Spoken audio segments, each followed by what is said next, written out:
There's something you just said that I think it's worth, if you're okay, expanding on, because there is this other skill in here that, for me at least, feels like it underlies a lot of this, which is holding two things that are different and dissonant at the same time.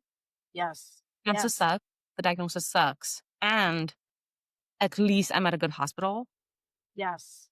Yes. There's, can you talk about that? Yes. And it's interesting because one of my positive psychology professors used to say the power of the and. You can go through grief and have a day where you found a little bit of fun. And they're not mutually exclusive. Going through cancer is dark. There's no question about it. It is dark.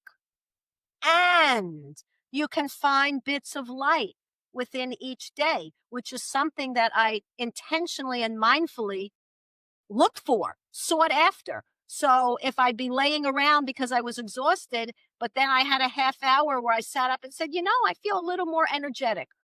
I go for a walk.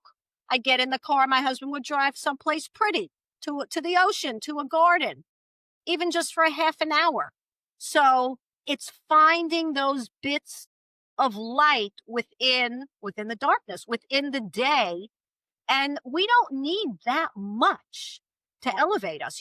People think you need the lottery ticket, you need the vacation. Yeah, we all need a vacation, but that could be once or twice a year. How about day to day?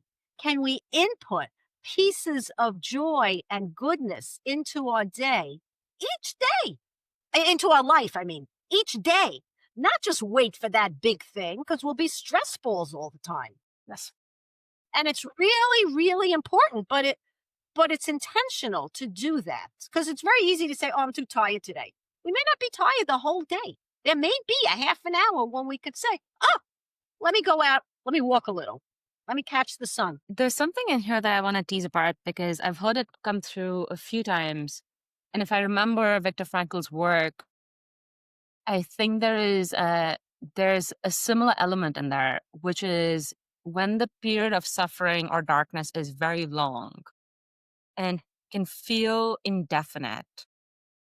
There is this the lone skill almost becomes shrinking time. What I mean by that is if I understood the second quote well, the ability of control happens in that microsecond between when the thought comes up and when you react.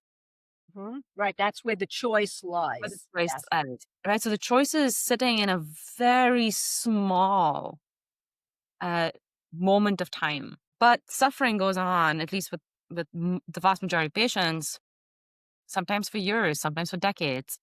Right. But the Right. choice is very micro. So can you talk about that a little bit? Because these That moments you're of resilience are Yeah, terrific, terrific point. Terrific question. Because it's if we take that big long view, it's very overwhelming and it's very anxiety producing because anxiety is worry about the future. yes, And that gets us into a horrific tailspin. I mean that I had that obviously also thinking I'm going to die of weight loss because I'm small and I lost so much weight down the road and how will I get through 6 rounds? It's more it's really day to day. It's just 1 hour at a time, 1 day at a time. That's how I looked at it. 1 week at a time, 1 cycle at a time. So for me, each time I finished a cycle, it was like, "Oh, I got through this cycle. Now we're on to the next one." 1 day. So for people who are in much longer treatment or just have an ongoing ordeal. How about caregivers who have ongoing ordeals with a parent with dementia or anything like that where it's ongoing? It's not, there's no specific closure there. There's no endpoint.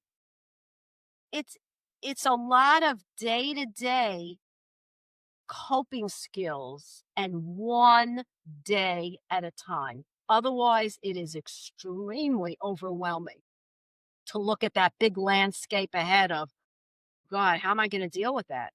We can't go there. It's almost like we have to shut that part of our brain down, which is not easy because who can live like that, really, into that dark, unknown future?